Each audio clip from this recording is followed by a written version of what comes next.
Ay, ginabi na nga ako. Alam ba kasing meron sa araw na to at sobrang busy namin sa bigasan. Grabe, parang bugbog sarado yung katawan ko.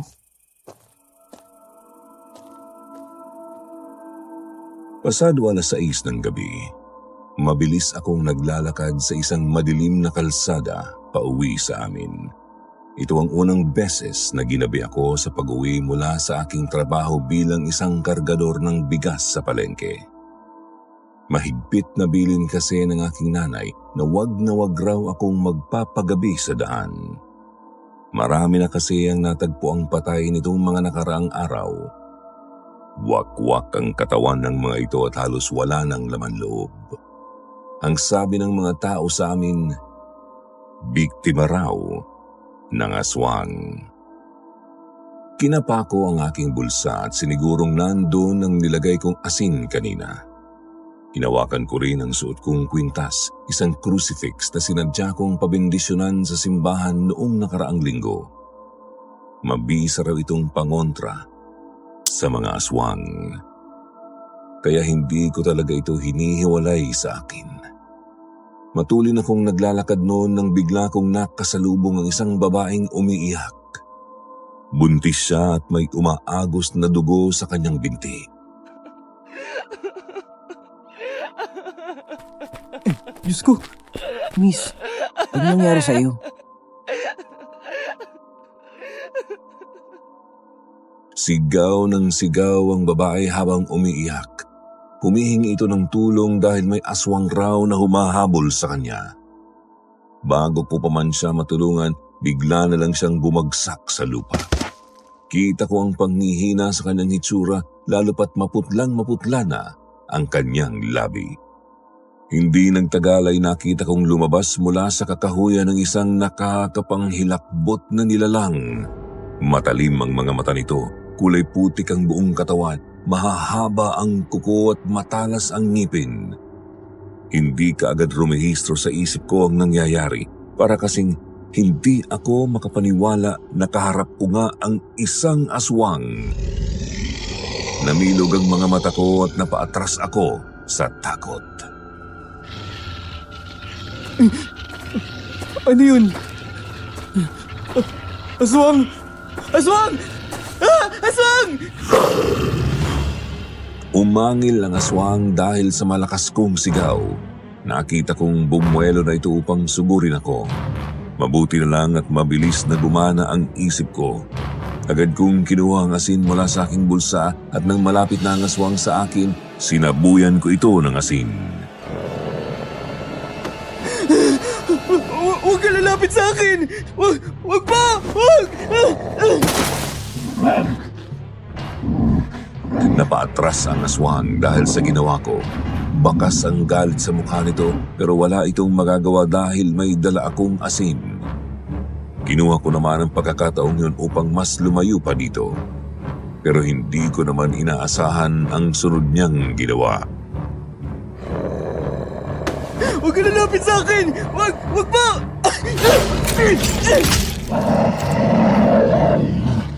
Walang pagdadalawang isip na sinugod niya ang buntis at walang awa itong kinain. Tila ba gutom na gutom ang aswang. Walang patawad sa pagkain. Tumutulo pa ang laway at tuwang-tuwa sa ginagawa. Wala akong nagawa upang tumulong. Nagmistula akong estatwa sa aking kinatatayuan. Pinagmasdan ko lang kung paano nilapa ng aswang ang buntis. Binuksan nito ang tiyan ng babae at kinain ng sanggol doon. Pati ang mga lamang loob nito ay hindi pinatawad ng aswang. Halos bumaliktad ang sikmura ko sa aking nasaksihan. Hindi.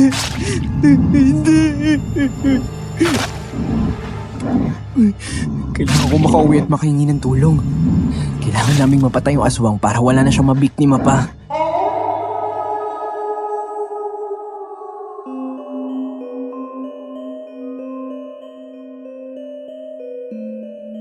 Magandang araw sa lahat ng mga nakikinig ngayon sa Kwentong Takip Silim. Magandang araw din po sa inyo, Sir Jupiter, at sa lahat ng bumubuo ng inyong YouTube channel. Isa po ako sa inyong mga masugid na taga-subaybay at isang karangalan na maibahagi ang aking kwento sa inyo. Tawagin niyo lang po akong Karding, Tubong Antike. At ang kwentong ito ay tunay kong karanasan na nangyari taong 1991. 18 anyos pa lang po ako nito at nakatira kami ng aking pamilya sa isang liblib na baryo. Malayo sa pagiging perpekto ang aming pamilya. Sa katunayan, mahirap ang aming pamumuhay at mas lalo pang naging mahirap ang buhay namin dahil sa kalupitan ni tatay sa aking ina. Akala ko sagad na ang kasamaan niya, pero hindi pa pala. Hanggang sa dumating sa buhay namin ang isang napakagandang dalaga na may mapang-akit na hitsura. Siya ang bagong labandera ng aming kapitbahay na si Rosario. At mula nang dumating siya ay sunod-sunod na misteryo na ang nangyari sa buhay namin.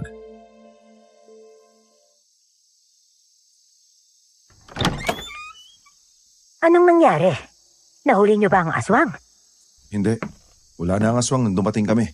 Wakwak na ang buong katawan ng biktima niya. Halos walang itinira ang aswang at kinain ng laman loob ng babae. Diyos ko, ano bang nangyayari sa baryong ito? Nung isang araw lang ay may natagpo ang bangkay sa kakahuyan. Tapos ito na naman ngayon. Ay, sunod-sunod na ang pananalakay na aswang dito sa atin.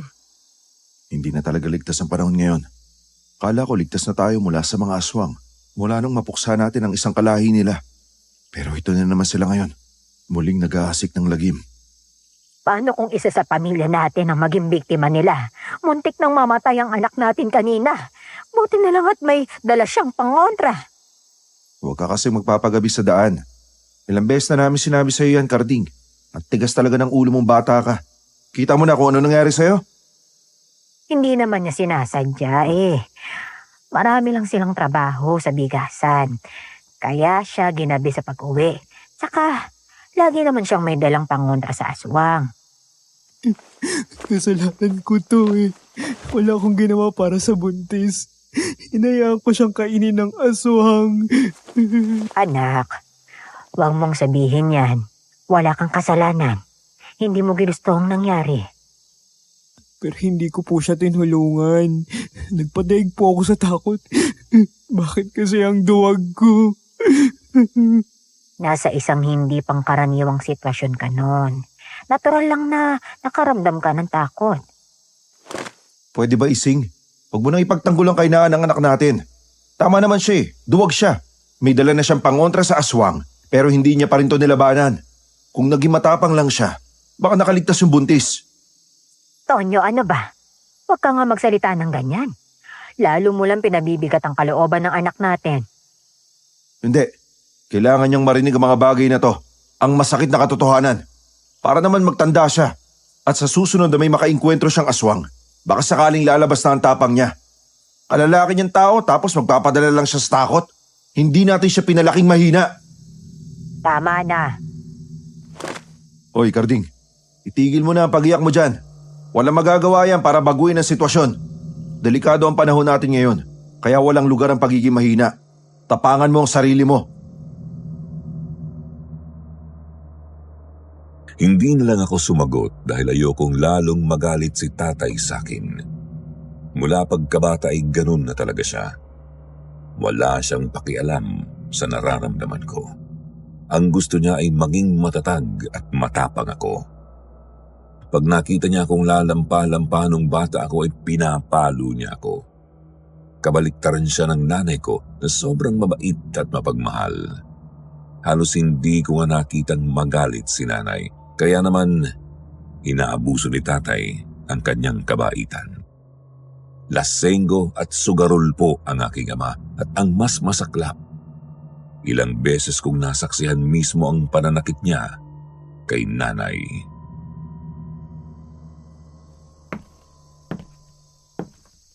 Magpapahinga na ako. Kaya matulog na rin kayo, gabi na. Ay, pagpasensyahan mo na lamang ang tatay mo ha. Alam mo namang mainitin ang ulo nun. Pero huwag kang maniwala sa mga sinabi niya, ha? Hindi ka duwag. At higit sa lahat, hindi ka mahina. Tama naman po siya eh. May pagkakataon akong iligtas yung babae kanina pero wala po akong ginawa. Dahil mahina ako. Anak, huwag mong sisihin ang sarili mo. Tama na yan.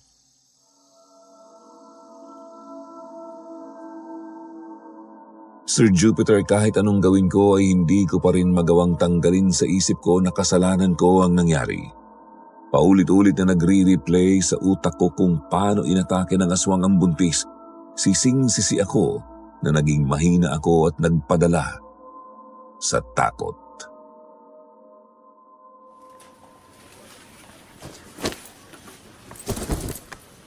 Oh, magpahinga ka muna. Kanina ka pa dyan, ha? Baka magkasakit ka niyan. Alam mo namang iilan lang kayo mga kargador ko ng bigas dito. Hindi kayo pwede magkasakit. Kaya ko pa naman po, Mang Ramon. Sa tanda kong ito, alam ko na kung ano yung ginagawa mo. Basang-basa na kita. Sinasadya mong magpakabisi para makalimutan ang isang bagay. Ganun na nga po, Mang Ramon. Tungkol ba ito sa kinuwento mo sa akin kanina na nangyari kagabi? Opo. Ay nako, hindi rin naman kita masisisi. Tunay ngang napakahirap kalimutan ng pangyayaring yon. Kung ako nasa kalagayan mo hindi ko rin to matatanggal sa aking isipan. Hanggang kailan kaya magpapatuloy ang pag-atake ng aswang dito sa atin? Hindi naman pwedeng habang buhay na lang tayong mababalot ng takot. Sana nga po, mawala na yung mga yan. Noong isang gabi nga, may kapitbahay rin kaming sinugod ng aswang.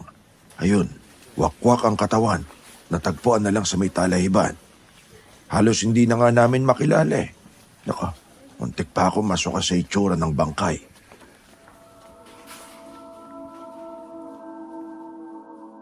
Dahil sa kwento ni Mang Ramon, muling nanumbalik sa akin ang hitsura ng buntis na pinatay ng aswang. Naalala kong dilat ang kanyang mga mata.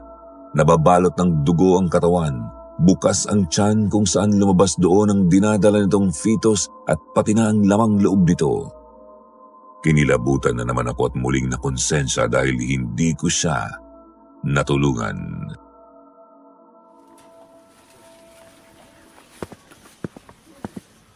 Magandang umaga po, Mang Ramon.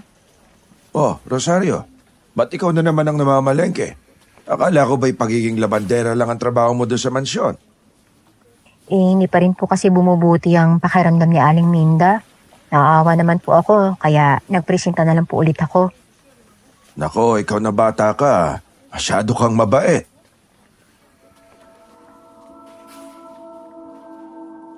Biglang nawala sa isip ko ang tungkol sa aswang nang dumating ang isang napakagandang dalaga sa bigasan. Halos magkasing tangkad lang kami. Morena ang kanyang kutis at abot hanggang bewang ang kanyang maalon na buhok. Para namang nangungusap ang kanyang mga mata na binagayan ng mahaba niyang ilikmata. Hindi ko rin maiwasang tumitig sa kanyang mga labi na kahit sa tingin pa lang, alam ko nang napakalambot. Sir Jupiter, pakiramdam ko'y nakakita ako ng Diyosa nung oras na yun.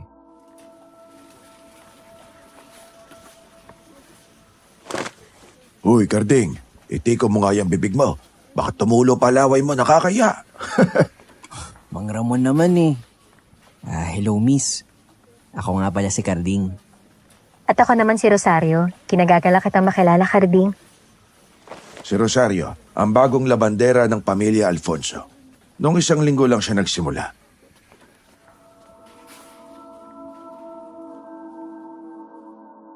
Kilala ang pamilya Alfonso sa baryo namin dahil sa kanilang kayamanan at pagiging matulungin sa kapwa.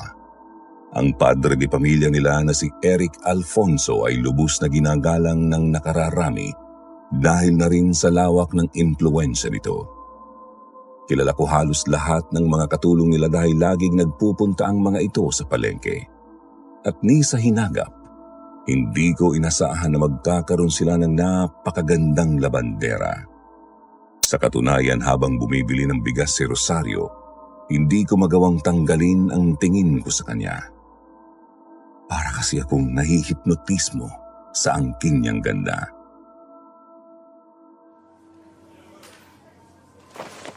Mauna na po ako, Mang Ramon, ha? Marami pa po kasi akong kailangan bilhin, eh. Karding, alis na ako, ha? Sige. Mag-iingat ka, Ineng. Salamat po. Huli ka. Asus, nagmamaang-maangan ka pa. Halata namang may gusto ka kay Rosario. Masisisi niyo ba ako? Abay, syempre hindi. Maganda na nga siya, mabait pa. Lahat yata ng binata ay pangarap na magkaroon ng nobyang kagaya niya. Saan ho ba siya galing? Ba't ngayon ko lang siya nakita? Ang alam ko, galing siyang Maynila at nagpunta dito para magtrabaho. Ano? Bakit parang baliktad po? Di ba tayo mga probinsyang lumuluwas sa Maynila para magtrabaho? Tapos itong si Rosario na laking Maynila, pumunta rito sa probinsya para magtrabaho. Abay, ewan ko. Siya lang ang nakakaalam ng rason. Tsaka mo na lang siguro alamin pag naging kayo na. Iyon ay kung magiging kayo, mukhang marami kang makakalabas sa puso ng babaeng gusto mo Ramon naman Totoo ang sinasabi ko. Maraming lalaki dito sa atin ang may gusto kay Rosario. Ang iba pa nga, nililigawan na siya. Pero hanggat wala pa siyang sinasagot, may pag-asa ka pa. Sabi nga nila sa wikang English, may the best man wins. Kinagabihan ay umuwi na naman pong lasing si tatay. Nagtatrabaho siya bilang construction worker at madalas siyang makipag-inuman kasama ang mga katrabaho niya. At nang gabing yun, muli kong nasaksihan ang pananakit niya kay nanay.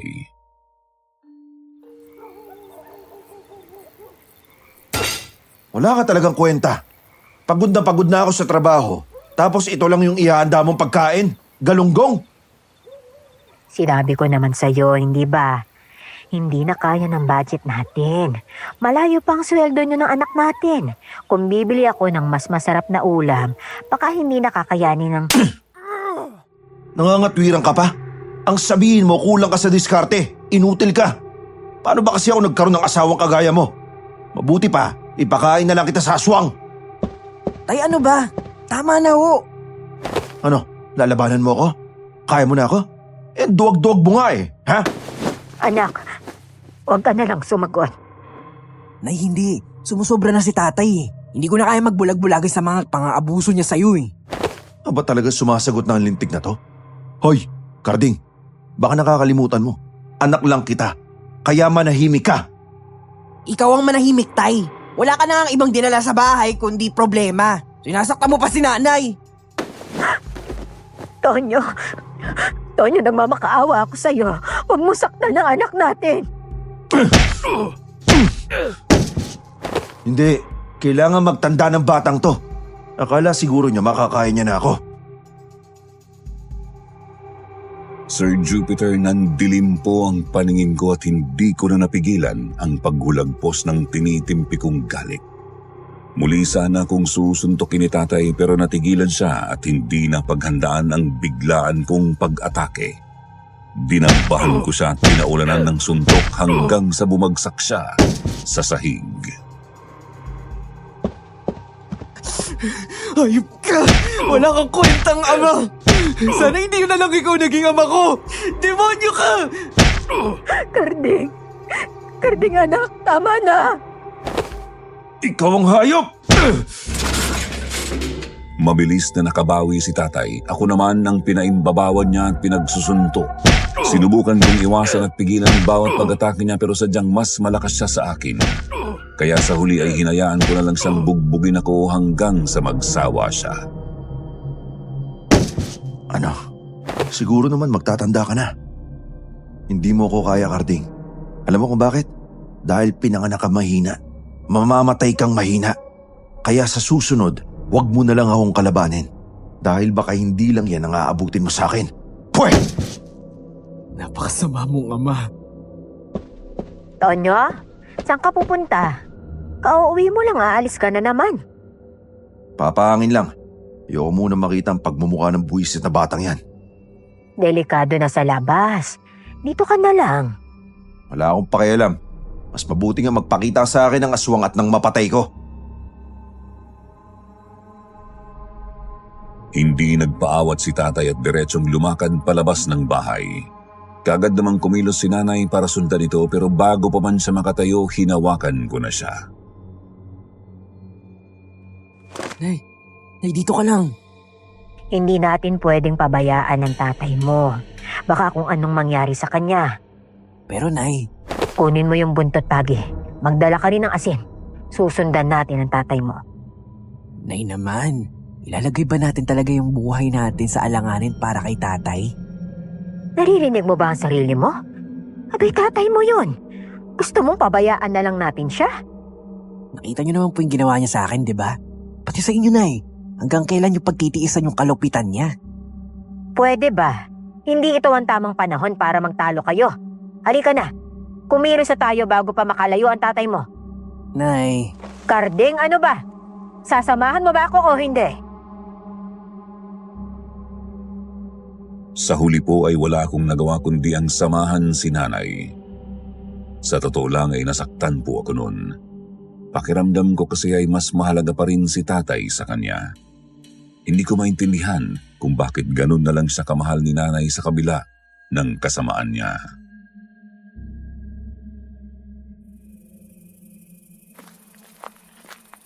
Naku, nasa na kaya ang tatay mo? At parang ang bilis naman niyang nakalayo. baka nasa bahay po yun ng isa sa mga kumpare niya. Alam niyo naman po, hanggat may alak, iinom at iinom yun. Mas mabuti pong umuwi na lang tayo. Kanina mo pa sinasabi yan. Tumigil ka na nga, Karding. Kung gusto mong umuwi, edi umuwi ka na. Basta ako, hahanapin ko ang tatay mo. Ay, oo siya. Hanapin na lang natin at matapos na to. Teka, ang tatay mo ba yung tumatakbo? Si tatay nga. Teka, ba't parang takot na takot siya? Anong ginagawa niyo dito? Ay, sinusundan ka. Nag-aalala kami sa'yo. Hindi niyo na ako dapat sinundan pa. Bilis, takbo na! Ha? Eh, bakit? Bilisan niyo na! Bago pa tayo maabutan ng aswang! Ano? Hinablot ko si nanay at kaagad na kaming kumaripas ng takbo. Binilisan namin ang aming kilos lalo pat naririnig na namin ang yabag ng halimaw na humahabol sa amin. Sobrang bilis po ng pagkabog ng dibdib ko nung oras na yon, Sir Jupiter. Hinawakan ko ang suot kong crucifix at isinumpa ko sa aking sarili na kung sakaling mahahabol kami ng aswang, lalabanan ko na ito. Hindi na ako magiging mahina. Bilisan niyo pa! Malapit na tayo sa bahay! Anak, anak, pagod na ako. Ay, hinihingal na ako sa pagod. Teka. Ay, Kaya niyo po yan, Nay. Kunting tiis na lang. Kunti na lang. Bumagal ang kilos ni nanay dahil sa pagod kaya naman inakay ko po siya upang kahit papaano makapagpatuloy siya sa pagkilos. Sa kabila nun, nakarating naman kami sa bahay. Sa awa ng Diyos, mabilis namang isinara ni tatay ang pinto at mga bintana.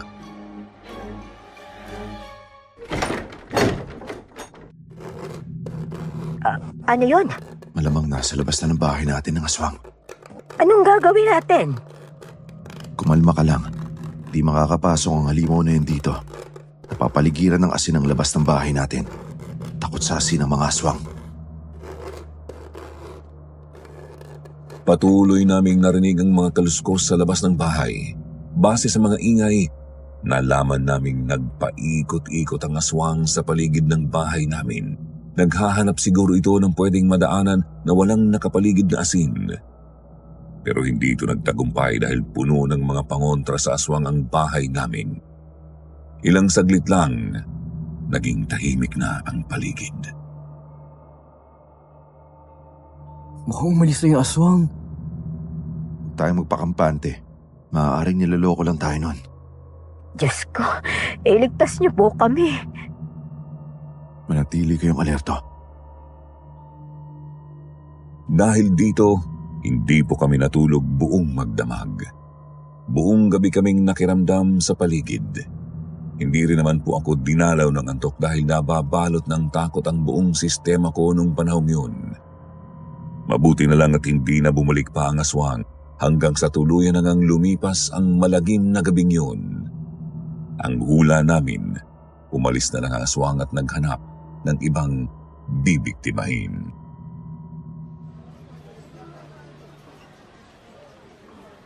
Grabe ang nangyari sa inyo kagabi, no? Buti na lang talaga at nakaligtas kayo. Akala ko nga po maabutan talaga kami ng aswang. Hinahanda ko pa naman yung sarili ko nun. Ano ba kasing meron sa yung bata ka at masyado kang lapitin ng aswang? Hindi ko nga rin po alam eh. Mabuti na lang po at lagi akong may dalang pangontra sa aswang. Tama yan. Magdoble ingat ka, Karding. At delikado talaga ang panahon ngayon. Seryoso ang pinag-uusapan nyo, ha? Oy, Rosario, ikaw na pala yan, Ineng. Napadaan lang ho ako. Bumili kasi ako ng karne sa kagulay. Pauwi na rin po ako. Hindi pa rin pala gumagaling ang mayordoma nyo. Medyo mabuti naman na po yung pakiramdam niya pero nagpresinta pa rin po akong mamalengke kasi wala naman akong ginagawa eh. Bait-bait mo talaga. Siya nga pala, birthday bukas ng bunso kong anak. May konti kaming salo-salo sa bahay. Baka may oras ka.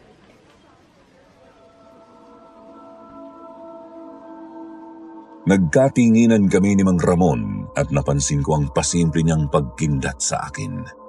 Para bang sinasabi niyang tulungan niya akong pormahan si Rosario. Hindi ko na lang pinahalata pero tuwang-tuwa ako noon. Sige po. Papunta po ako. Malapit lang dito ang bahay namin. Pagkalabas mo dito sa palengke, makikita mo kaagad. O paano? Asahan ko ang pagdalo mo, ha? Opo, Mang Ramon. Darating po ako. Ayun. Tuwang-tuwa na ang alaga ko. Po? Nakakahiya, Mang Ramon. Ano ba? Wala naman, Ineng. Ang sabi ko, umuwi ka na. Baka abutan ka pa ng dilim sa daan. Alam mo naman ang panahon ngayon. Hindi ka pwedeng mabiktima ng aswang kasi popormahan ka pa nitong si Kartik. Nakakatawa naman kayong dalawa. O sige, mauna na ako.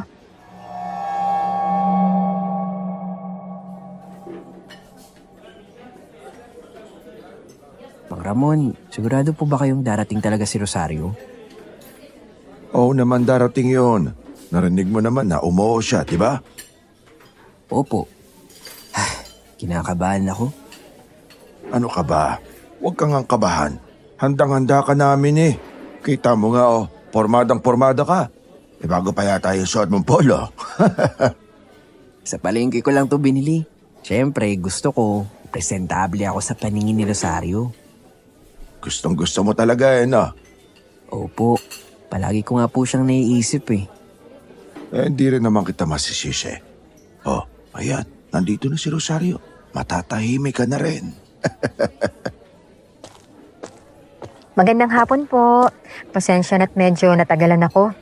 Nagpaalam pa po kasi ako kay Sir eh. Naku, ayos lang, Ineng. Karding, pakiasikaso nga muna si Rosario at estimahin ko lang yung ibang mga bisita. Ikaw na muna ang bahala sa kanya, ha? Opo, Mang Ramon. Rosario, halika na. Kumain na tayo. Sige. Sabay kaming kumuha ng pagkain sa mesa pagkatapos ay naupo kaming dalawa sa isang sulok. Sir Jupiter, hindi ko na naman mapigilan ang sarili kong tumitig sa kanya. Nakakabighani kasi talaga ang ganda niya.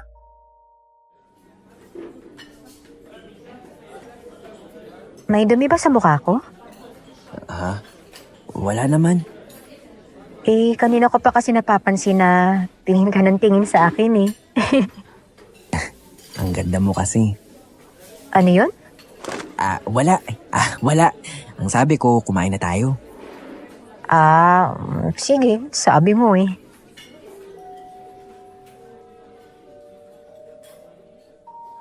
Kasing pula na siguro ng kamatis ang mukha ko nung oras na yon, Sir Jupiter. Hiyang-hiya ako na nahuli ni Rosario ang pagkahumaling ko sa kanya. Pero yun naman kasi talaga ang totoo. Ganun ko siya kagusto.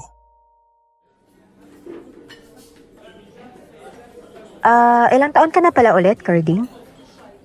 18. Ikaw? Ang bata mo pa pala. 25 anyos na ako. Ano ngayon? Sabi nga nila, di ba? Age doesn't matter. Ano bang sinasabi mo? Wala. Wag mo na lang pansinin. Nakakatawa ka naman.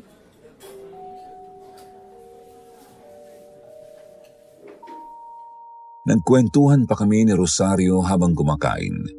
Tinanong niya ako tungkol sa buhay ko. Samantala naiilang naman akong magtanong sa kanya. Napansin ko rin kasi na pribado siyang tao at tipid kung sumagot.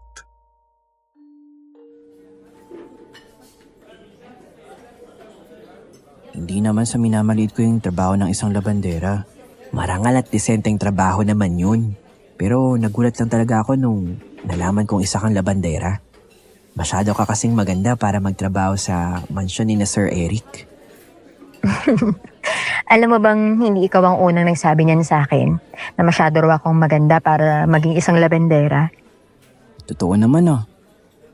Ay, pero ang mahalaga lang naman kasi sa akin, yung ganito, may trabaho ako. Saka, mabait rin naman yung amo ko eh. Masaya na ako dun.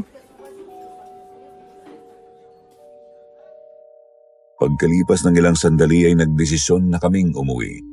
Maggagabi na rin kasi at ayaw naming abutan ng dilim sa daan. Sabay kaming nagpaalam kay Mang Ramon at naintindihan naman niya kung bakit kami uuwi ng maaga.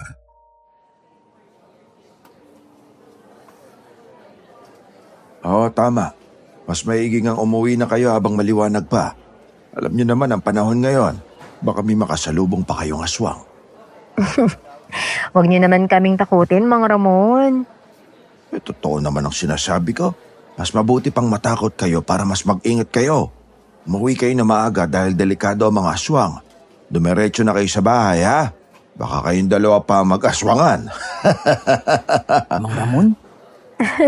Kayo talaga, masyado kayong pilyo. Pagpasensyahan niyo na ako. Biro ko lang yun.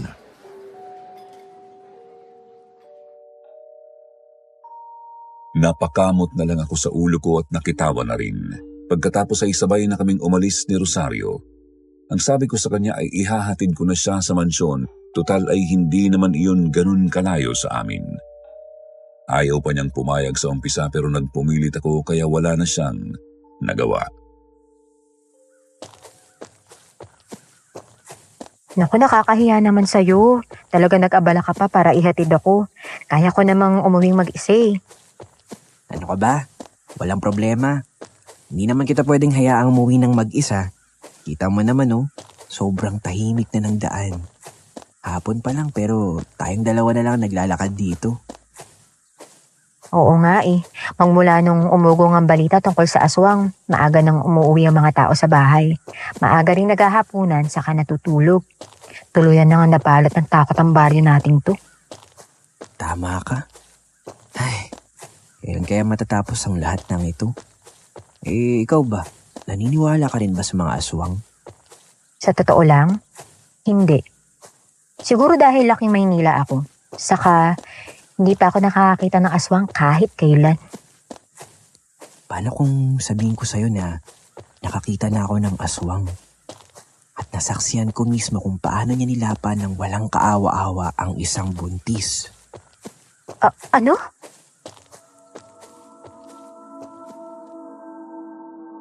At dito ko na nga po ikinuwento sa kanya ang tungkol sa unang beses kong makakita ng aswang. Mahirap para sa aking balikan ang bawat detalye ng madilim na pangyayaring yun.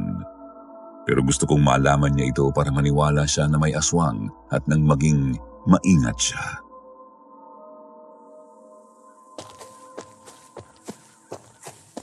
Ay, Diyos ko.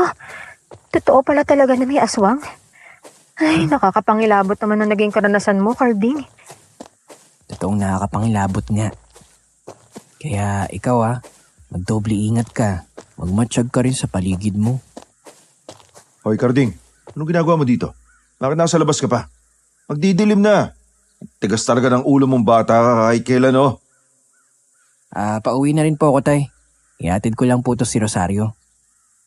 Magandang hapon po. Pasensya na po sa abala ha. Nagpresenta po kasi si Carding na ihatid ako pa uwi. Malapit lang po dito yung tirahan niya. Labandera po siya sa mansyon ni na Sir Eric. Ganun ba? O sige, umuwi ka na ha. Ako na maghahatid sa kanya pa uwi. Naku, wag na ho. Nakakahiya naman po sa inyo. Magkaibigan kami ni Sir Eric.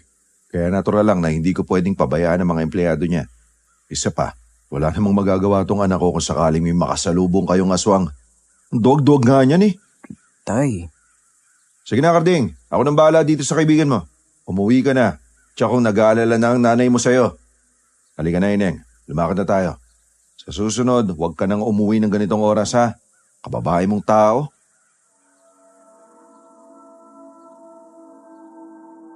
Sa huli po, ay wala akong nagawa kundi ang sumunod sa gusto ni tatay. Ngumiti din kasi sa akin si Rosario na parabang nagpapahiwating nahayaan ko na lang ang tatay ko. Panatag naman ang loob ko na magiging ligtas si Rosario kung si tatay ang maghahatid sa kanya pa uwi. Bagaman magaspang ang ugali ni tatay sa amin ni nanay, mabait naman siya sa kanyang mga kaibigan at sa mga kapitbahay namin. Anong oras na hindi pa rin umuwi ang tatay mo? Sigurado ka bang hinatid na lang ang kaibigan mo kay na Sir Eric? opo, Nay. Ang lapit lang naman ng mansyon ni na Sir Eric ah. Halos magkapit bahay nga lang tayo. Baka po nagkakwentuhan pa sila ni Sir Eric. Magkaibigan po sila, di ba? Maski na. Mag-aalas 10 na. Wala pa rin siya. Alam niya namang delikado ang panahon ngayon. Huwag po kayong masyadong mag-alala, Nay. Malay natin, nasa inuman na naman yun si tatay. Hanapin na kaya natin. Bilis na. Kunin mo na yung panghondra sa aswang. Lalabas tayo. Nay, seryoso po ba kayo? Delikado na. Naalala niyo po ba yung nangyari sa atin nung huling beses tayong lumabas ng bahay? Para hanapin si tatay. Hindi pa po ba kayo nadadala? Anong gusto mong gawin ko? Pabayaan na lang ang tatay mo. Alam mo namang may gumagalang aswang eh. Kahit palagi niya kayong sinasaktan, grabe pa rin po kayo mag-alala para sa kanya. Pero sarili niyong buhay, handa po kayong isakripisyo para lang sa kanya. Pero pinapahalaga niya ba kayo? Wala naman siyang pakialam sa inyo ah. Nay naman, hanggang kailan pa ba kayo magbubulag-bulagan? Bakit ayaw niyong iwan ng mapang-abuso niyong asawa? Tumahimik ka. Tatay mo ang pinag-uusapan natin dito. Nay naman eh, tama na nga po yung pagkamartir niyo. Hindi mo alam yung sinasabi mo.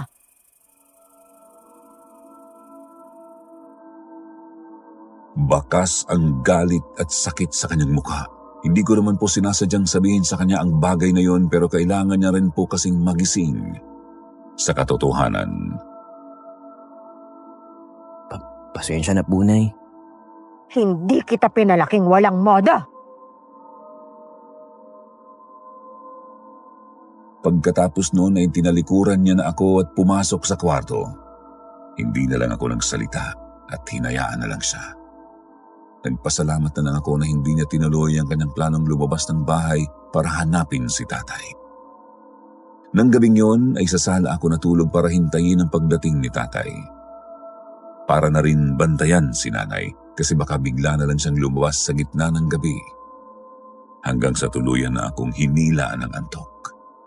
Pero nang magising kami kinaumagahan, hindi pa rin nakakauwi ang tatay. Sa pagkakataong yun ay hindi ko na napigilan si nanay na hanapin si tatay. Ako naman ay kumilos na rin. Bago pumasok sa trabaho ay naisipan kong puntahan si Rosario para magtanong. Sila kasi ang huling magkasama ni tatay kahapon.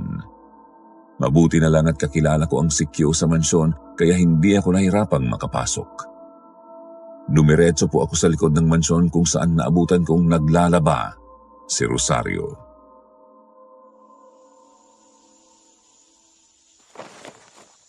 Ano ka mo? Hindi pa nakakauwi ang tatay mo? Oo, hindi pa siya umuwi. Kaya kita pinuntahan dito ngayon para magtanong. Pasensya na, Carding ha. Hindi ko rin alam kung nasan siya eh. Nung nakaalis ka kasi, hindi naman niya ako hinatid pa uwi. Anong sabi mo? Hindi ka hinatid ni tatay? Pero nangako siya. Lumihis siya ng daan eh. Naalala daw niya bigla na may importante siyang kailangang puntahan. Hindi na lang din ako nakiusyoso kasi nakakatakot ang tatay mo. Ayoko magalit siya sa akin. Isa pa, wala namang kaso sa akin na umuwing mag-isa eh. Pero kung alam ko lang na hindi siya uuwi, Ay, kahit kailan talaga tong si tatay. Hindi maaasahan sa kahit anong bagay. Pasensya ka na, Rosario, ha. ano ka ba? Maliit na bagay lang yun. Ang mahalaga, mahanap natin siya.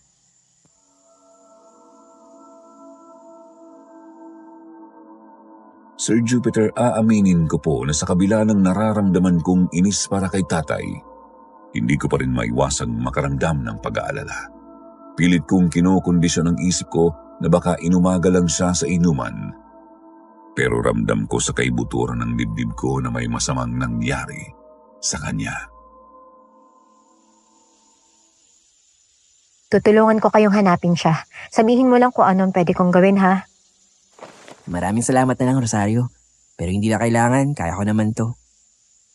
Pero kung kailangan mo ng tulong ko, sabihan mo lang ako, ha? Nandito lang ako para sa'yo at sa pamilya niyo. Buong araw naming hinanap si tatay. Ni hindi na nga ako nakapasok sa trabaho. Humingi na rin kami ng tulong sa mga otoridad. Pero sa kabila ng lahat ng ginawa namin, hindi pa rin namin siya nakita. Alalang-alala na si nanay, walang tigil sa pag-iyak dahil baka kung ano na raw ang nangyari kay tatay.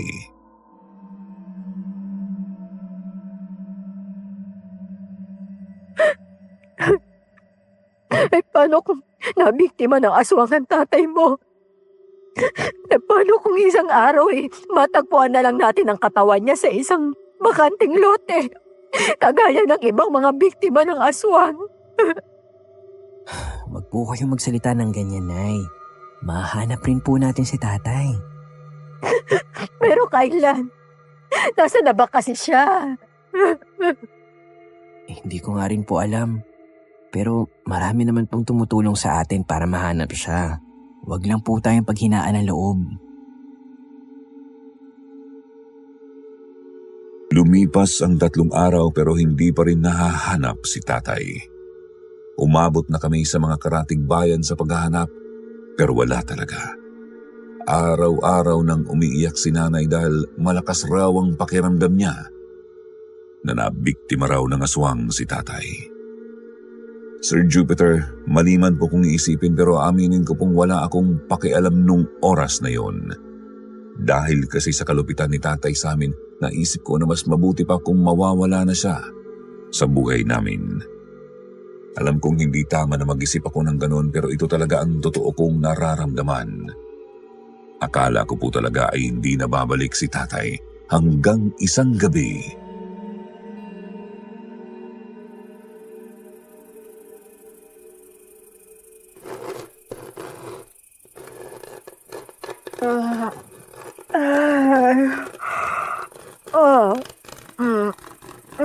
Ano yan?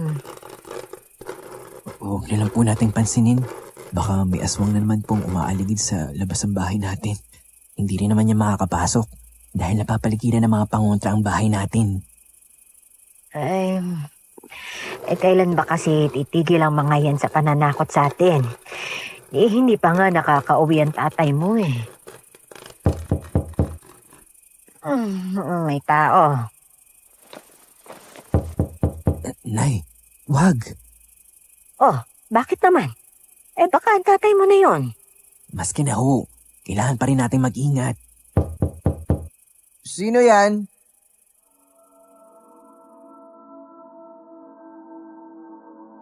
May paniniwala po kasi ang mga matanda sa amin na kailangan mo munang alamin kung sino ang kumakatok bago mo ito pagbuksan. Kaya naman nanigurado na po ako dahil ayokong ilagay sa pahamak ang buhay naming mag-ina. Kaming dalawa lang ang naroon sa bahay at walang ibang makakatulong sa amin. Buksan niyo ang pinto! Ako to! Ayan, tatay mo nga. Sinasabi ko na nga pa eh. Hindi niya tayo tatalikuran. Wala na po akong nagawa upang pigilan si nanay. Mabilis na kasi siyang tumayo at pinagbuksan ng pinto si tatay.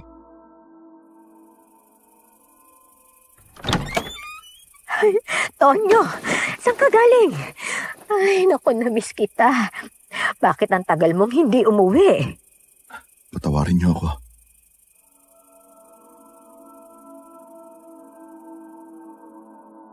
Pinagmasdan ko ang itsura ni tatay at wala naman akong nakitang kahit isang sugat o pasa. Hindi rin siya nangayayat. Sa katunayan ay mas malusog at mas maaliwalas pa nga siyang tingnan. Nakakapanibago kasi na makita siyang nakangiti sa amin. Niyakap niya pabalik si nanay at ngumiti naman sa akin.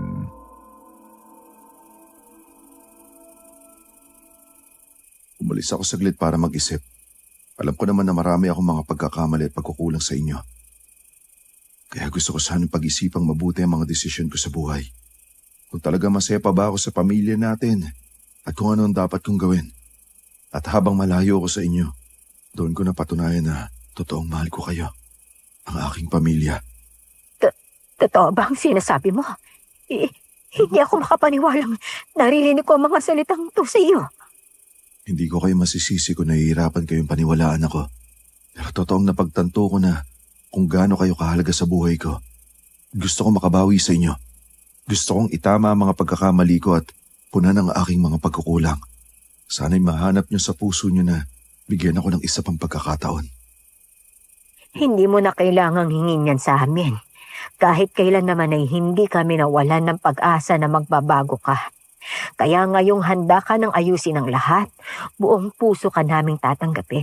Hindi ba, Karding anak?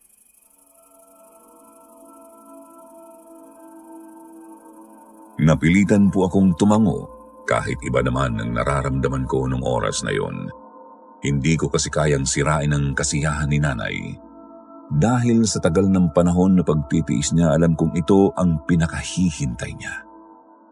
Pero hindi ko maintindihan kung bakit imbis na maging masaya ay tila mas lalo pang bumigat ang loob ko sa kanya. Para kasing may mali.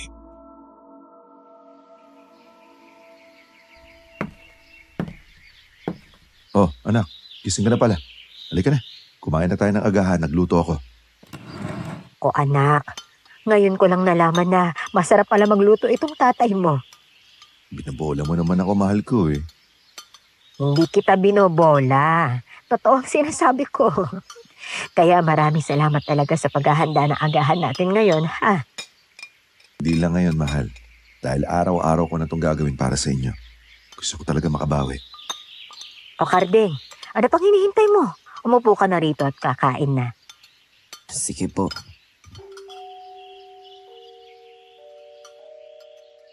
Napilitan akong umupo habang si tatay naman ay nakangiti pa akong pinaghain ng kanin. Habang kumakain ng agahan ay panay ang ngitian at tawanan ng mga magulang ko. Nanibago ako, Sir Jupiter, lalo pat namulat ako na laging sinasaktan ni tatay si nanay. Hindi ko tuloy maiwasang magduda para kasing may masama siyang intensyon. Hindi kapani-paniwala ang kabaitan at kasuwitan niya sa amin. Nako, kahit ako, hindi rin kita masisisi kung pinagdududahan mo ang intensyon ng tatay mo. Kilala naman natin ang tunay na ugali niyang si Tonyo. Tapos nawala lang ng 3 araw o bigla nang nagbago. Di naman ganun kadali magbago ang isang tao. Yun na nga po, Mang Ramon. Kaya hindi ko mapigilan ang sarili ko na mag-alala.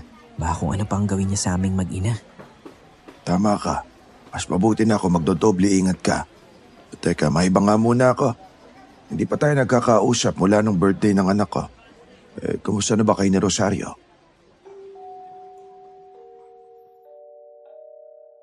Nang banggitin niya ang pangalan ni Rosario ay tsaka ko lang napagtanto na hindi ko na pala siya nakikita. Ang huling beses naming nagkita ay nung pinuntahan ko siya sa mansyon upang tanungin kung alam niya kung nasan si tatay. Masyado po kasing nakatuon ang atensyon ko sa paghahanap namin kay tatay. Napaka-emotional kasi ng nanay nitong mga nakarang araw. Naiintindihan ko naman, pero Karding, mabuti pang gumalaw ka na. Ang dami mga binata dito sa atin ang nagpapapansin kay Rosario. Ang iba nang galing pa sa mayayamang angkan. Kaya kung ako sa'yo, liligawan ko na siya. Ano naman pong laban ko sa mga mayayaman niyang maliligaw. Ang Bilis naman panghinaan ang loob nitong manok ko. Wala yan sa yaman, ano ka ba? Tsaka hindi naman siya pinapaasa kita pero habang tinitignan ko kayo magkasama ni Rosario sa birthday ng anak ko, napansin ko may pag-asa ka sa kanya. Parang gusto ka rin niya eh. Talaga po? Hindi po kayo nagbibiro? Ito'y obserbasyon ko lang naman. Malalaman lang natin ang totoo kung magtatapat ka sa kanya ng tunay mong nararamdaman. Tapangan mo ang sarili mo, Karding, at ligawan mo na si Rosario. Alam nyo, tama po kayo. Walang mangyayari kung tutunga nga lang ako dito. Kaya dapat malaman na agad ni Rosario yung nararamdaman ko sa kanya. Ayan, tama yan.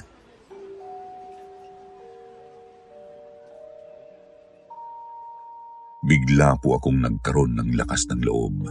Ang sabi ko sa sarili ko, bahala na kung ano ang mangyari. Basta ang mahalagay may ginawa ako at nang hindi ko ito pagsisihan sa huli. Kaya naman sa lunch break ko ay hindi na ako nagdalawang isip pang puntahan siya. Bumili muna ako ng bulaklak at tsokolate gamit ang kakaunting pera na itabi ko. Pagkatapos ay lakas loob na akong pumunta sa mansyon. Kaya ko to. Kailangan maging matapang sa nararamdaman ko. Hindi pwedeng magpadala ako sa takot at kaba. Ilang sandali lang ay nakarating na ako sa mansyon. Una kong nakasalubong ay si Sir Eric. Tinukso pa nga niya ako nung napansing may dala akong bulaklak at tsokolate.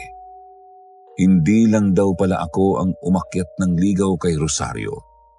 Hindi rin naman daw niya masisisi ang mga binatang tulad ko dahil tunay na nakakabighali naman daw talaga ang kagandahan ni Rosario.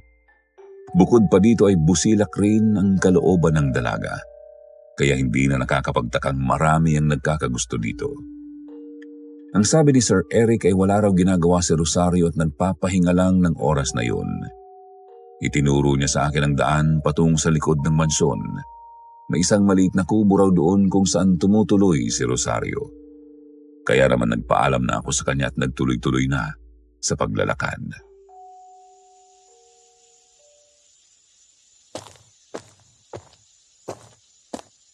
Rosario? Nandiyan ka ba? Si Karding to.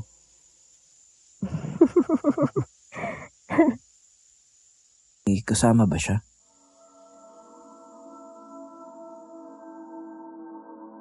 Dahan-dahan akong lumapit sa kubo at dumungaw sa isang maliit na butas sa bintana. At hindi ko po may paliwanag ng aking naramdaman sa aking nakita. Pero namayani po ang galit sa aking dibdib.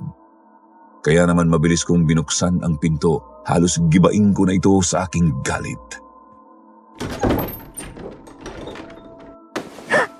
Karding? Anong ginagawa mo rito? Karding, anak!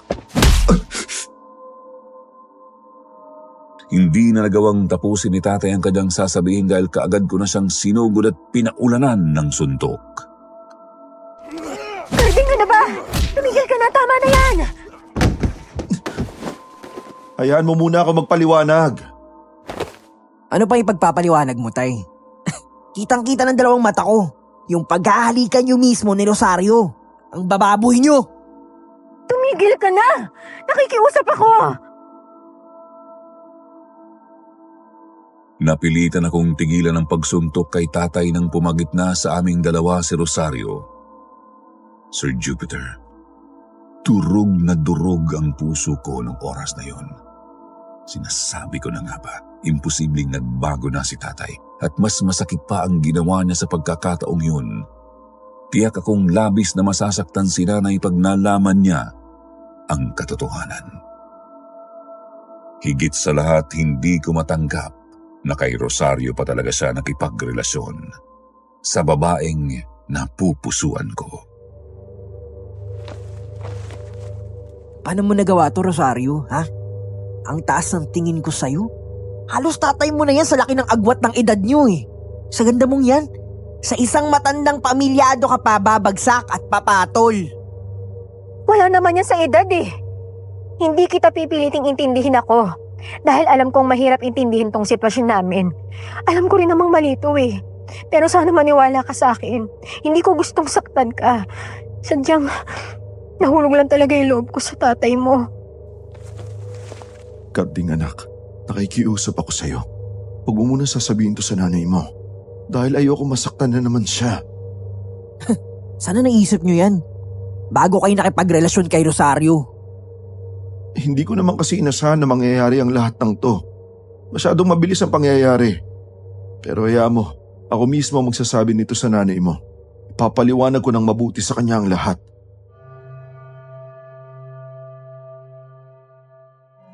Napailing na lang ako habang umaagos ang luha sa aking pisngi. Diring-diri ako sa kanilang 2 oras na yon at gusto ko na lang silang talikuran. Bibigyan kita ng 3 araw para ipagtapat kay nanay ang kalokohan na ginawa mo. Pag hindi mo sinabi sa kanya yung totoo, ako na mismo yung magsasabi sa kanya. Masama ang loob ko nang bumalik sa palengke.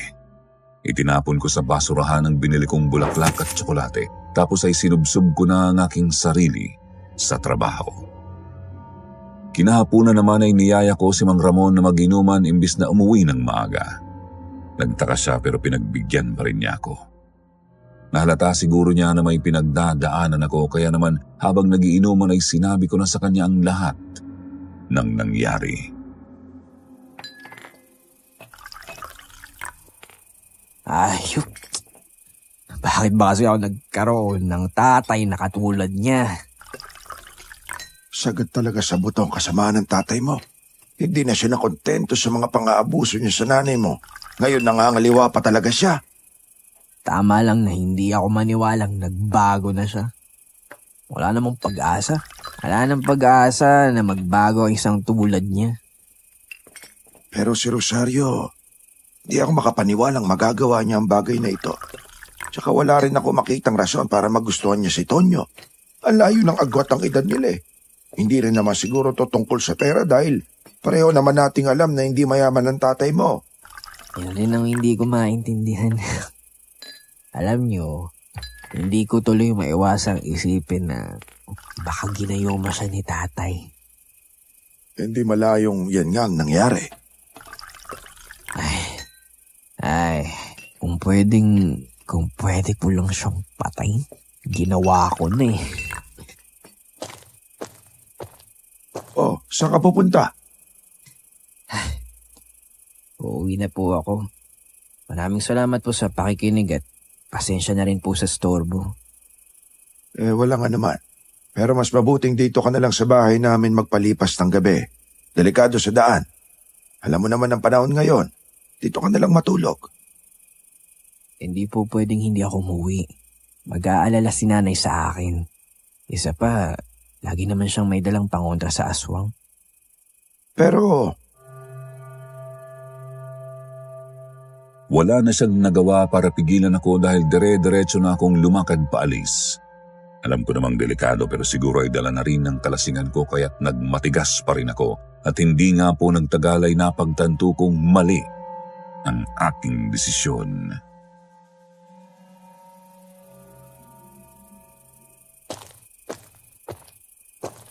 Ayop ka! Nagloko ka na nga! Yung babaeng gusto ko pa yung pinili mo? Diyos ko. Bakit ba ako nagkaroon ng isang demonyong ama? Pwede po bang kunin nyo na lang siya?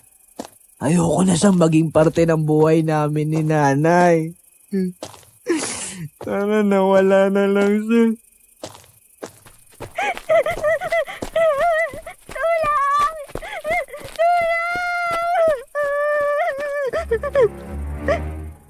Hoy, bata, ano nangyari sa'yo? Ba't ka tumatakbo? Tsaka, anong ginagawa mo dito sa labas? Gabi na. Delikado ang panahon ngayon. Umiiyak na isinalaysay ng bata ang nangyari. May aswang raw na sumugod sa kanilang bahay at walang awang pinatay ang kanyang mga magulang at 2 kapatid. Siya lang daw ang nakaligtas dahil kumaripas siya ng takbo. Ayon na rin sa utos ng mga magulang niya bago tuluyang namatay ang mga ito. Parang nawala ang kalasingan sa sistema ko nang marinig ang kanyang sinabi. Dali-dali kong kinarga ang bata at kumaripas ng takbo. Pinangako ko sa aking sarili nang hinding-hindi na ako magpapadala sa takot ko. Ililigtas ko ang batang babae na nakasalubong ko.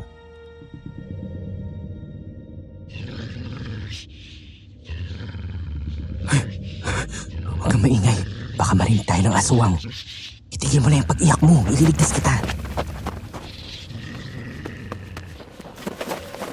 Nahirapan akong tumakbo dahil may karga akong bata at medyo nahihilo pa ako dahil sa kalasingan. Gayunpaman, hindi ako tumigil sa pagtakbo. Hindi nawala ang determinasyon kong iligtas ang bata. Makailang beses po kaming nadapa pero pinilit ko pa rin tumayo at ipinagpatuloy ang pagtakbo.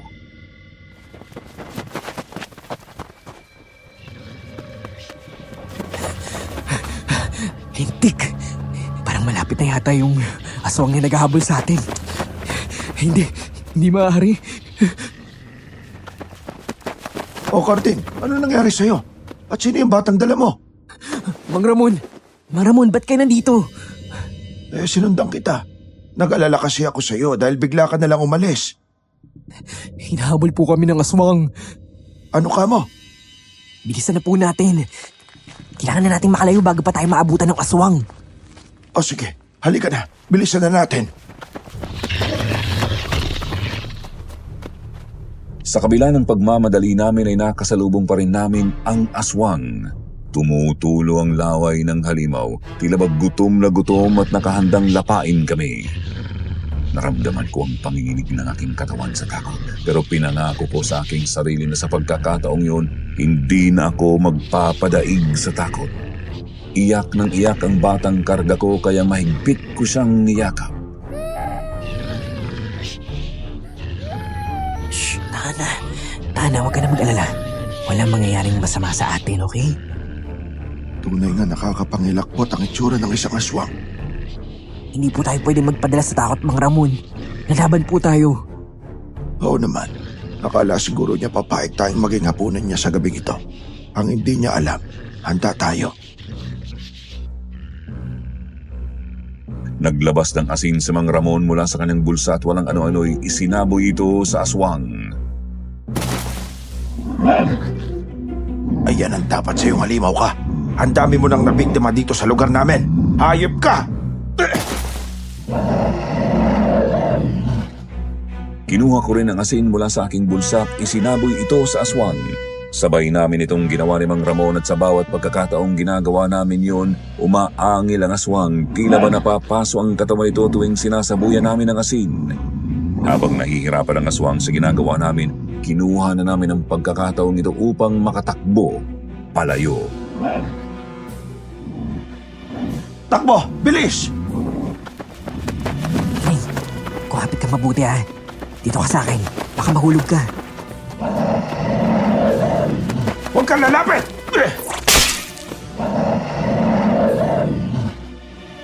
Inilabas ni Mang Ramon ang dala niyang buntot pagi nang mapansin na tila nakakabawi na ang aswang at nagtangkang habulin kami. Dahil dito ay napaatras muli ang aswang sa takot. Pinagpatuloy naman namin ang pagtakbo. Kahit humahangos na ay hindi pa rin kami huminto. Bilisan natin. Ayun, nakikita ko na yung bahay namin. Mabuti naman kung ganon. Parang malayo na rin naman sa atin ang aswang. Huwag pa rin tayo maging kampante. Ilang saglit lang ay nakarating na rin kami sa bahay. Sumigaw kaagad ako para pagbuksan kami ni nanay. Bakas ang pagkagulat sa kanyang mukha nang makita kami. Pumasok muna kami sa bahay bago ko kinwento sa kanya ang nangyari. Ibinaba ko sa upuan ng bata at kaagad naman siyang dinaluhan ni nanay. Pinainom niya muna ito ng tubig bago ginamot ang mga sugat sa katawan nito.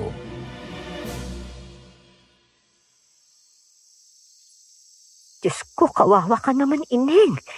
Wala talagang puso ang mga aswang na yan. Karding, anak, siguraduhin mong nakakandado ang mga pinto at bintana, ha? Opo, Nay. Nakakandado na po. Mang Ramon, maraming salamat ho sa pagtulong niyo sa kanila, ha? Talagang itinayaan niyo ang buhay ninyo. Naku, huwag mong isipin yan. Para ko nang hapo ito si Carding. Ikaw naman, Karding. bakit ka ba nagpagabi sa daan? Talagang naisip mo pang makipag-inuman sa ganitong panahon? Pasensya na po, Nay. Ilang beses mo nang nakaengkwentro ang aswang, ni hindi ka na nagtanda. Kumakatok. Sino yan? Ako to, mahal.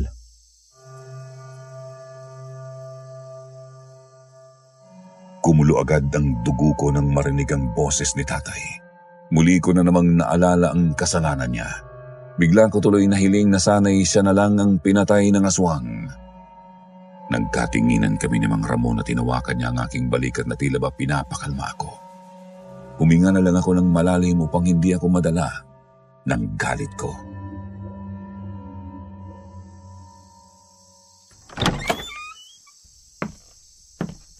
Ay, naku, saan ka ba nang galing?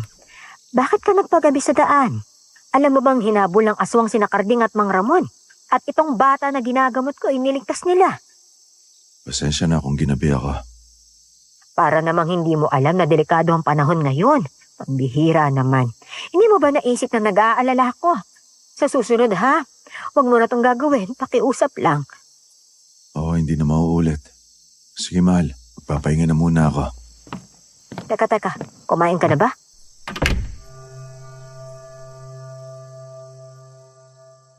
Tila wala sa kanyang sarili si tatay at dire-diretsong pumasok sa kwarto.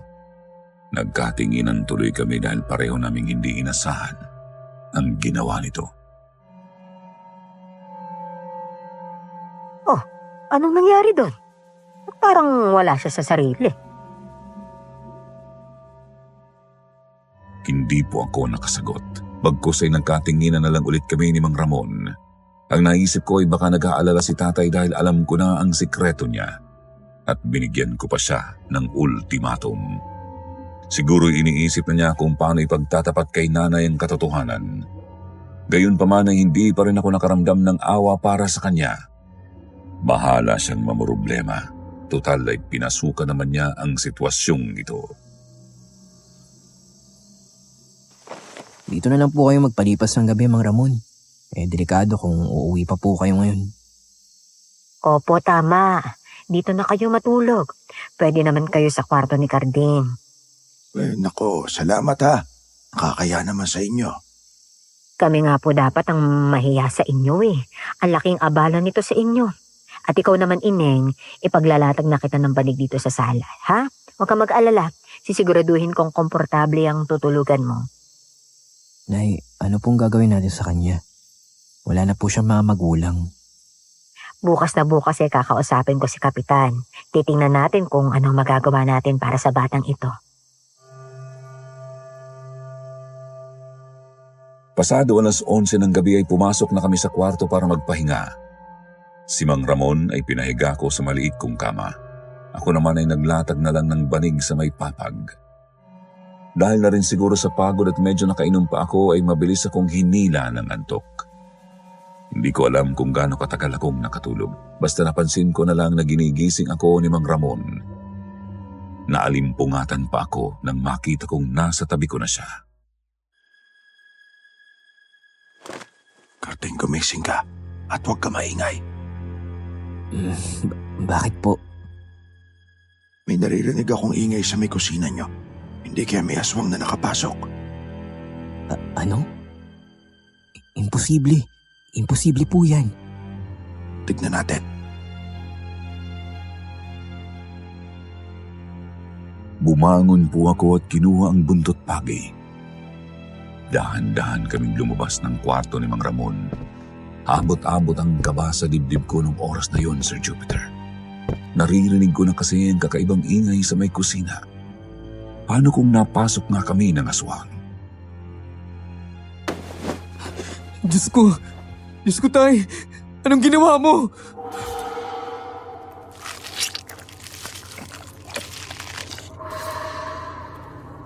Naabutan po naming kinakain ni tatay ang batang natutulog sa sala. Wakwak na ang tiyan nito habang sarap na sarap si tatay sa pagkain ng lamang loob nito. Sir Jupiter, kapansin-pansin ang matalim na mga mata ni tatay. Nang haba rin ang kanyang mga kuko at naging kulay itim ang balat niya, pero kahit nagbago ang kanyang anyo, nakilala pa rin namin siya. Nay! Nay, lumayo ka sa kanya! Ano nangyari sa tatay mo? Bakit siya naging aswang? Hindi ko po alam kung paano to nangyari. Lumingon si tatay sa amin at umangil. Tumayo siya at akmang susugurin kami. Sabay naman kaming napaatras sa takot. Papatayin niya tayo. Diyos ko, wala na siya sa kanyang sarili. Tuluyan na kinain ng puwersa ng kadiliman ng iyong ama. Tonyo, maawa ka. Huwag mo kami sasaktan. Pamilya mo kami. Alalahanin mo kami. Nakikiusap ako sa iyo, Tonyo. Tonyo. Anong gagawin mo? Bakit mo inilabas ang bundot pagi? Papatayin mo siya? Kung kinakailangan. Nababaliw ka na ba? Papatayin mo ang sarili mong ama? Ay, pwede ba? Kahit ngayon lang. Unahin niyo naman yung sarili niyo at ako. Akong anak niyo. Hindi niyo ba nakikita? Hindi siya si tatay. Isa siyang aswang. Karding! Yung aswang! Nagulantang na lang kami nang bigla kaming sinugod ni tatay habang nagtatalo kami ni nanay. Mabuti na lang at narinig ko agad ang pagsigaw ni Mang Ramon. Pagkalingon ko ay sobrang lapit na ng aswang sa amin, pero kaagad ko itong sinalubong at nilatigo gamit ang dala kong buntot ng pagi. Umangil ang aswang sa ginawa ko, halatang nasaktan. Kaagad namang kumilos si Mang Ramon at sinabuyan rin ito ng asin. Napansin ko na parang napaso ito sa ginawa namin. Siguro'y napagtanto niya na hindi niya kami bastang matatalo, kaya mabilis siyang tumakas. Sa sobrang lakas po niya ay nagawa niyang sirain ang pinto namin at nagmamadaling tumakbo palabas.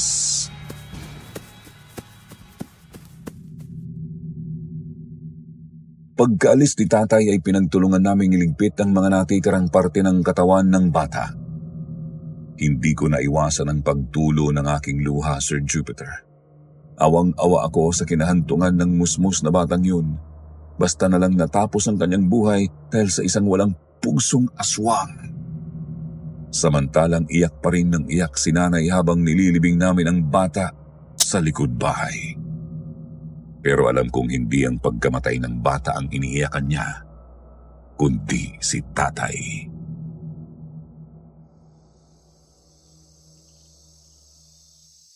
Oh, kumusta na ang nanay mo? Nakatulog na rin po sa wakas. Ay, mabuti naman kung ganon. Bukas na bukas ay pupuntahan ko po si Rosario. Malakas ang kutob ko na may kinalaman siya sa mga nangyayari. Oh, anong ibig mo sabihin? Siya ang huling kasama ni tatay bago tumawala. Ang sabi niya sa akin noon, hindi raw siya inatid pa uwi ni tatay. Basta na lang daw siyang iniwan at umalis. Pero hindi na ako naniniwala sa kanya ngayon. Sa tingin ko nung hapong yun, doon nagsimula ang kanilang relasyon. At malakas rin ang kutob ko na siya ang kasama ni tatay.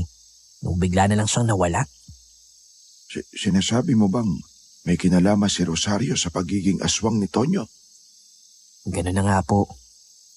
Kung ganun posibleng isa ring aswang si Rosario at hinawaan niya ang tatay mo. Pero bakit? Hindi ko nga rin po alam. Pero kakausapin ko siya bukas. At sisiguraduhin kong malalaman ko ang katotohanan mula mismo sa bibig niya. Diyos ko. Sino mag-aakala na ang isang napakagandang dalaga na kagaya ni Rosario ay may dala palang isang madilim na sikreto? Sana mali ang hinala ko, Mang Ramon. Dahil kung tama ako, baka mapatay ko si Rosario. Kung totoong isa nga siyang aswang, kailangan mong pag-isipan ng maigi ang desisyon mo. Mapanganib na bagay ang plano mong gawin. Alam mo namang walang puso ang isang aswang. Baka kung ano nang gawin niya sa'yo. Huwag po kayo mag-alala. Sisiguraduhin kong wala po siyang magagawang masama sa akin.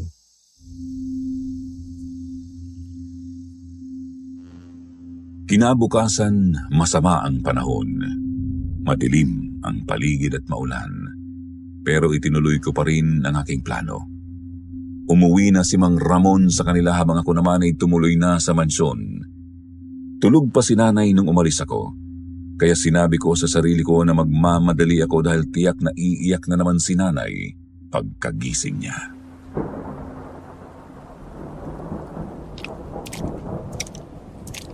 Diyos ko, sana mali po ang kutob ko. Sana hindi totoong aswang si Rosario at wala siyang kinalaman sa mga nangyari kay tatay.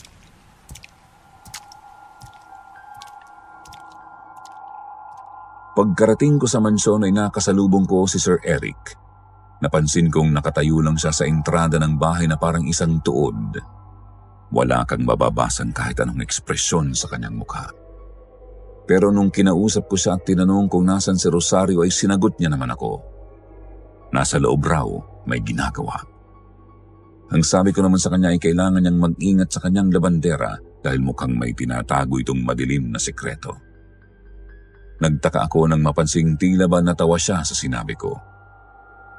Ilang saglit lang ay inimbita niya akong pumasok sa mansyon para mapag-usapan namin ang sinasabi ko. Sir Jupiter, hindi ko maipaliwanag ang biglang paggapang ng kilabot sa aking sistema. Ito ang unang beses na pumasok ako sa mansyon at nagulat ako nang mapansing madilim sa loob. May nakakapasok na konting liwanag mula sa mga nakabukas na bintana. Ngunit hindi talaga sobrang liwanag dahil umuulan pa rin sa labas. Pinaupo niya ako sa may sala at humingi pa ng pasensya dahil madilim raw. Inutusan naman ito ang dalawang katulong na magsindi ng kandila. Kaagad namang sumunod ang mga ito sa utos at sinindihan ng napakaraming itim na kandila sa may sala. Napansin kong tila inoobserbahan ni Sir Eric ang bawat kilos at reaksyon ko. At bigla na lang siyang tumawa nang mapansin na parang natatakot ako sa paligid.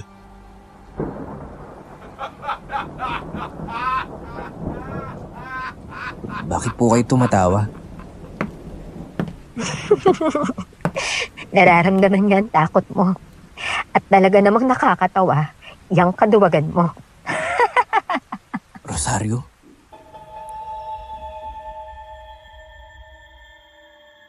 Nakita kong bumaba siya sa hagdan habang pinagtatawanan ako. Maputla po ang kanyang itsura, malayo sa napakagandang dalaga na nakilala ko. Kasing kulay ng papel ang kanyang mga labi at nanlalalim ang paligid ng kanyang mga mata. Pero ang mas kumuha ng atensyon ko ay ang malademonyo niyang ngisi. Rosario, halimaw ka! Sa wakas, nalaman mo na rin pala.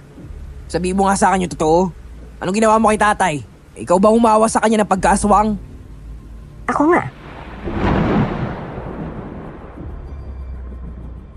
Direkta ang kanyang pagsagot.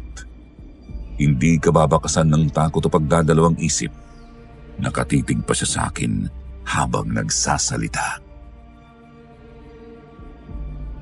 Matagal namin pinagplanuhan ang lahat ng to. Bakit? Ano ba kasalanan ng tatay ko?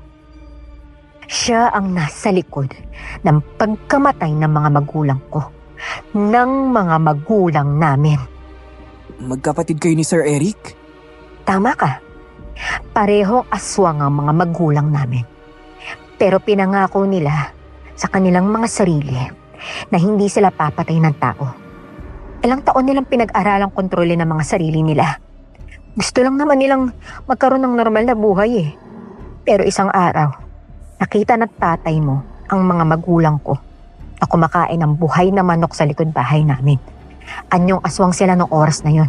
Pero wala silang planong pumatay ng tao. Pero sa kabila nun, anong ginawa ng tatay mo? Ha? Pinagkalat pa rin ng tatay mo ang tungkol sa pagiging aswang nila. Nakiusap sila sa tatay mo ilang beses, pero hindi sila pinakinggan ng tatay mo. Hanggang sa sinugod na nga sila ng taong bayan. At alam mo kung anong ginawa nila?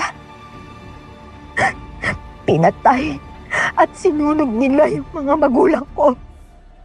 At iniwan kaming mga ulila. Mabuti na lang, nagawa namin tumakas ni Kuya. Dahil na rin to sa sakripisyo ng mga magulang namin na sinugurong makaliligtas kami. Kaya sa loob ng maraming taon, pinaghandaan talaga namin kung paano kami makapaghihigante. Inakit mo si tatay at pinaniwala mong gusto mo siya para magkaroon ka ng pagkakataong hawaan siya. Hindi naman ako nahirapan sa bagay na yan eh. Alam mo kung bakit? Dahil manyak ang tatay mo. Manyak! Nung hapon na sinabi niyang ihahatid niya ako pabalik sa mansyon, tinangkalang naman niya akong pagsamantalahan. Ano? Kaya ayun, pinabayaan ko siya sa gusto niyang gawin. Pinilog ko ang isip niya, pero wala siyang kaalam-alam na ginawa ko na pala siyang aswang. Dahil gusto ko maramdaman niya ang hirap na pinagdaanan ng mga magulang namin. Kung ganun, pareho kayong aswang ni Sir Eric? Ganun na nga. Nasa pugad ako ng mga aswang at anumang oras ay maaari nila akong saktan. Kaya naman mabilis akong tumayo at umatras. Hinawakan ko naman ang aking bulsa upang ihanda ang sarili kong ilabas mula doon ang asin. Mga halimaw kayo! Kami nga ba ang tunay na halimaw? O ang magaling mong ama? Hindi ako nakasagot dahil sa totoo lang hindi ko rin alam kung ano ang tamang sagot sa tanong niya. Imbis na magsalita ay kumaripas ako ng takbo palabas ng mansyon. Naisip kong tumakas na doon kaagad bago pa maging huli ang lahat.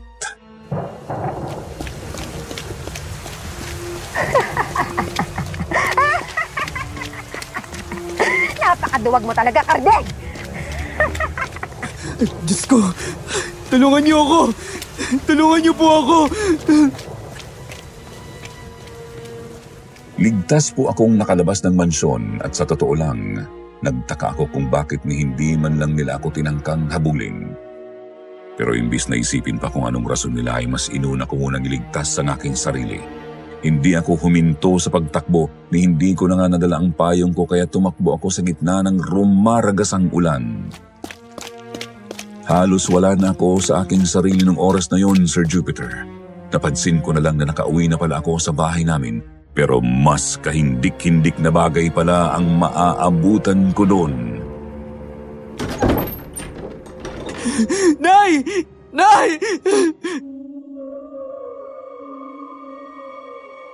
Pagkabukas ko ng pinto ay naabutan ko si nanay na nakabulagta sa sahig. Dilat ang mga mata niya at wakwak ang kanyang tiyan at dibdib. Sir Jupiter, para akong namatay sa aking nadatnan. Napaluhod ako habang umiiyak ng sobrang lakas. Nay! Nay! Nay! Patawad. Panginoon, patawarin niyo po ako.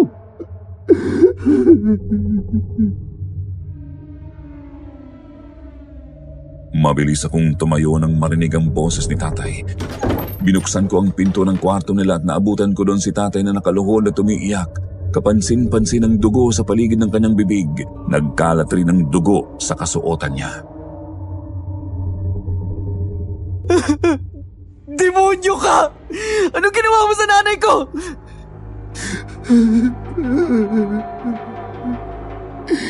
Patawad na hindi ko napigilan ang sarili ko. Hayop ka! Hindi ko natuloy ang sasabihin ko nang makita kong may nilabas siyang kutsilyo. Tay! Kailangan kong pagbayaran ang kasalanan ko. Wala sa sariling itinutok niya ang kutsilyo sa kanyang dibdib. Sir Jupiter, nanlamig ang pawis ko sa aking nakita ni hindi ko alam kung paano siya pipigilan. Hindi ko kayang mabuhay na may ganitong sumpa. Ayoko ng ganitong klaseng buhay. Masyadong mabilis ang pangyayari. Wala po akong nagawa upang pigilan siya. Basta't nagulantang na lang ako ng tuluyan niyang isaksak ang hawak niyang kutsilyo sa kanyang dibdib. Hinang-hina ako nun. Parehong mga magulang ko ang nawala sa akin sa araw na yon.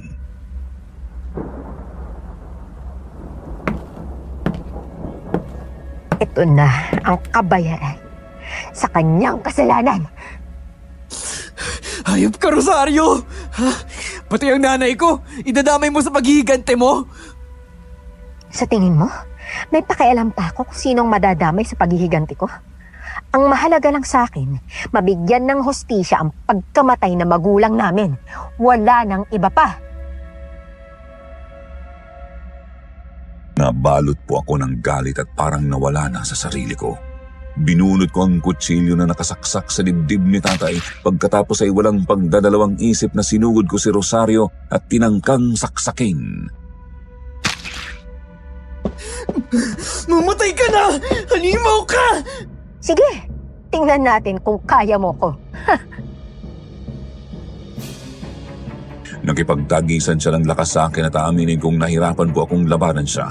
Nag-agawan kami sa kutsilyo at ilang beses na muntik na akong sumuko. Masyado po kasi siyang malakas. Pero mas pinalakas po ako nang naramdaman kong galit kaya nagawa ko siyang labanan. Hanggang sa nagtaka ako nang bigla kong napansin na parang hindi na siya nanlalaban sa akin. Bigla siyang bumagsak sa sahig at namilog ang kanyang mga mata. Paawa ka sa akin. Karding, inosente ako. Wala akong kasalanan. Mamatay ka na! Halimaw ka! Anong ginagawa mo? Tulong! Tulungan niyo ako! Mga kapitbahay! May gustong pumatay sa akin! Sigaw ng sigaw si Rosario hanggang sa nakuha nga niya ang atensyon ng mga tao. Sinubukan ko siyang patahimikin pero huli na ang lahat. Pumasok na kasi ang mga tao sa bahay namin at unang lang nakita ay ang bangkay ng mga magulang ko. Tulungan niyo ako! Ako ay susunod na sa mga magulang niya! Tulong! Gusto ka patayin ni Carmen! Tulong! Hindi totoo yan! Huwag kang maniniwala sa kanya! Kita niyo na! May dala siyang kutsilyo! Sinubukan kong magpaliwanag sa mga tao pero hindi nila ako pinakinggan. Nasa isang alanganing sitwasyon kasi ako kung saan mahirap para sa kanilang paniwalaan na inosente ako. Sobrang galing din pong umarte ni Rosario na parang takot na takot siya sa akin.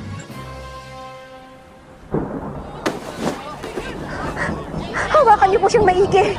Siguraduhin niyo pong hindi makakatakas ang mamamatay tao na yan. Hayop ka, Rosario! Ako ba ang binabaliktad mo ngayon? Pagkatapos ng ginawa mo sa pamilya ko, ito naman ang gagawin mo sa akin.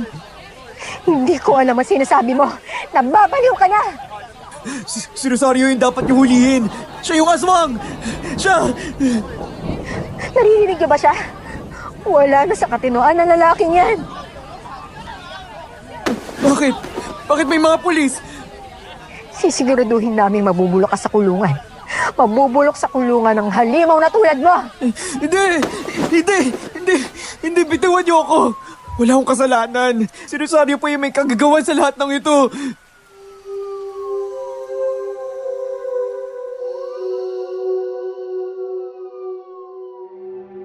Sir Jupiter, sinubukan kong manlaban pero wala pa rin akong nagawa. Tuluyan akong dinampot ng pulisya habang si Rosario naman ay bigla na lang naglaho sa paningin ko.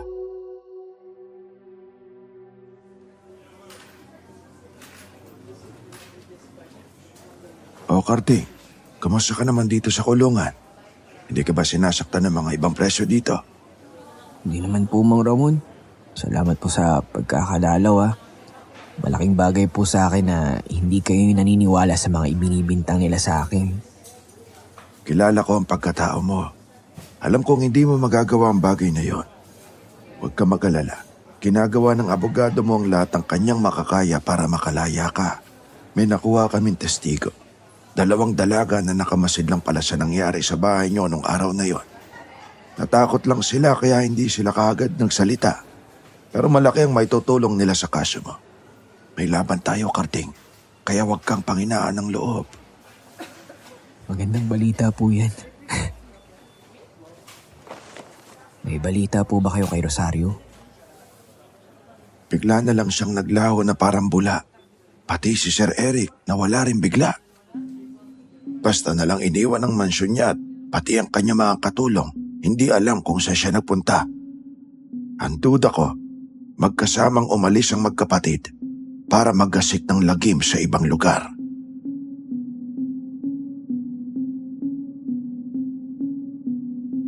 Hindi po naging madali ang buhay ko sa kulungan.